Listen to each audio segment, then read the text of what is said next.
নমস্কার বন্ধুরা, সুস্মিতার কিচেনে আরও আরেকবার স্বাগত জানাই। আজকে আবার আমি হাজির হয়েছি নতুন আরেকটা রেসিপি নিয়ে। আলু পটল পনির দিয়ে হালকা পাতলা ঝোল। এটা খুবই তাড়াতাড়ি রান্নাটাও হয়ে যায়, যৎসামান্য জিনিস দিয়েই রান্নাটা হয়ে যায়। আমি রান্নাটা তাহলে শুরু করছি। সবার প্রথমে আমি পটল আলু কেটে নিয়েছি, আর নিয়েছি 200 গ্রাম মতো পনির, আর কিছু মশলা যেটা এটা রান্না করতে লাগবে। এর মধ্যে চালমগজ, আদা, লঙ্কা, টমেটো আছে। সবার প্রথমে গ্যাসে কড়াই বসিয়ে তাতে সাদা তেল দিয়ে দিয়েছি, দিয়ে কেটে রাখা পটলগুলো দিয়ে দিয়েছি। পটলটাকে দিয়ে ভালো করে খুন্তি দিয়ে নেড়ে চেড়ে ভেজে নিতে হবে।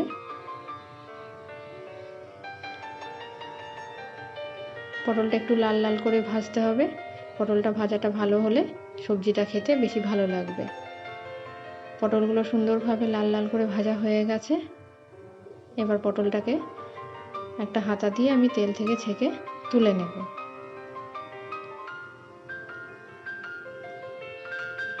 এবার ওই তেলের মধ্যেই আমি কেটে রাখা আলুগুলোকেও দিয়ে দেবো। আলুগুলোকেও একইভাবে একটুখানি লাল লাল করে ভাজতে হবে। আলুটা যতক্ষণে ভাজা হচ্ছে ততক্ষণে আমি পনিরগুলোকে পিস পিস করে কেটে নেব। এবার পনিরটা কাটা হয়ে গেছে। এবার পনিরটার মধ্যে আমি 1 চামচ লবণ হলুদ দিয়ে খুব আলতোভাবে মাখিয়ে নেব। পনির যেহেতু নরম, খুব হালকা করে পনিরটাকে লবণ হলুদ দিয়ে মাখিয়ে নিতে হবে। পনিরটা রেডি মাখানো হতে হতে আমার আলুগুলোও ভাজা হয়ে গেছে। আলুটাকে একটু এপিট ওপিট করে দেবো। যেদিকটা আলুটা একটু সাদা আছে আর একটুখানি আলুটাকে ঘুরিয়ে ভেজে নেব।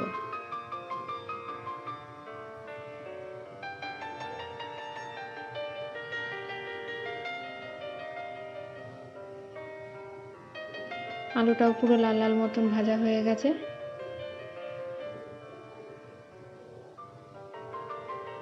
এবার আলুটাকেও একইভাবে আমি তেল থেকে ছেঁকে তুলে নেব।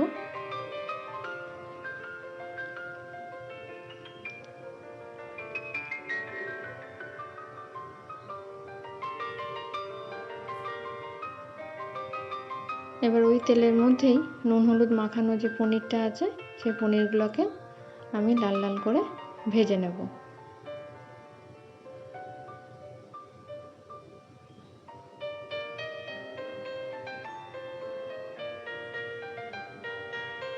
পনিরটাকে একটু ভালো করে এপিট ওপিট করে তেলে ভেজে নিতে হবে। পনিরগুলো প্রায় ভাজা কমপ্লিট হয়ে গেছে। এবার পনিরটাকেও আমি একইভাবে তেল থেকে ছেঁকে তুলে নেব।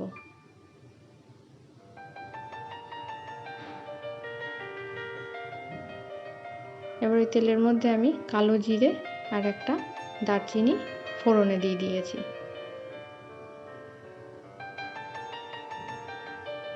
ফোড়নটা রেডি করে আমি যে মশলাটা দেখিয়েছিলাম, আদা, টমেটো, কাঁচা লঙ্কা, চালমগজ, সেই মশলাটা পেস্ট করে তেলের মধ্যে দিয়ে দেবো। দিয়ে মশলাটাকে ভালো করে এবার একটু কষিয়ে নিতে হবে।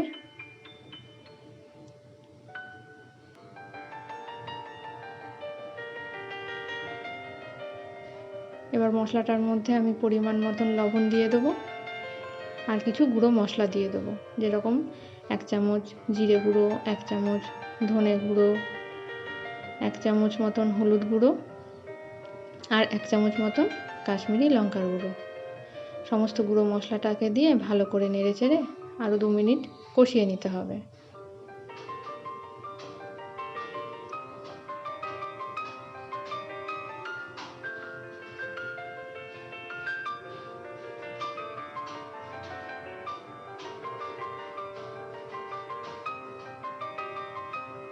মশলাটা সম্পূর্ণভাবে কষানো হয়ে গেছে।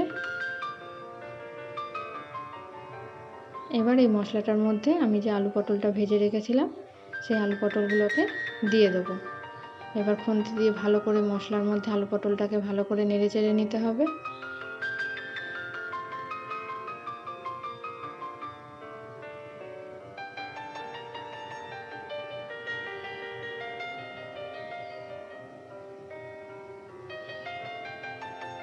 এবার একটুখানি ভাজা ভাজা মতন হয়ে গেছে যখন, তখন সামান্য পরিমাণে মিক্সি ধোয়া জলটাও দিয়ে দেবো। জলটা দিয়ে ভালো করে আবার নেড়ে চেড়ে আবার 5 মিনিট মতন ঢাকা দিয়ে কষিয়ে নিতে হবে।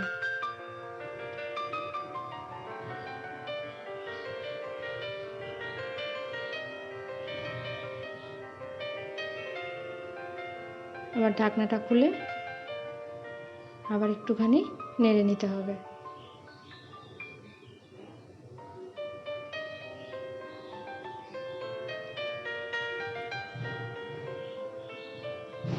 এবার এর মধ্যে আমি স্বাদ মতন চিনি দিয়ে দেবো।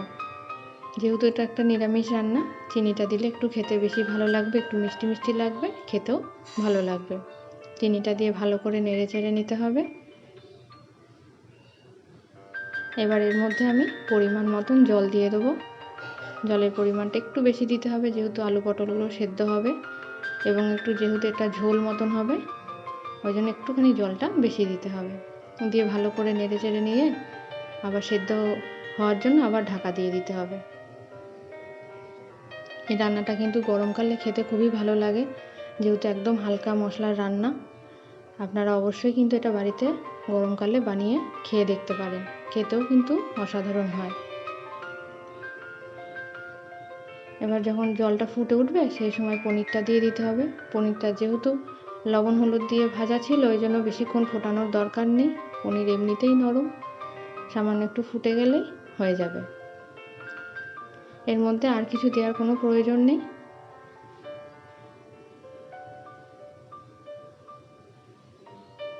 এবার পনিরটা দিয়ে একটু ভালো করে নেড়ে চেড়ে একটু ফুটে গেলেই এটাকে গরম গরম সার্ভ করে দেব। এটা দুপুরবেলা ভাতের সাথে খেতে কিন্তু বেশ লাগে। আপনাদের যদি রান্নাটা ভালো লেগে থাকে অবশ্যই কিন্তু আমাকে লাইক আর একটা সাবস্ক্রাইব করতে ভুলবেন না, এবং আমাকে অবশ্যই কমেন্টেও জানাবেন আপনাদের রান্নাটা কেমন লাগলো।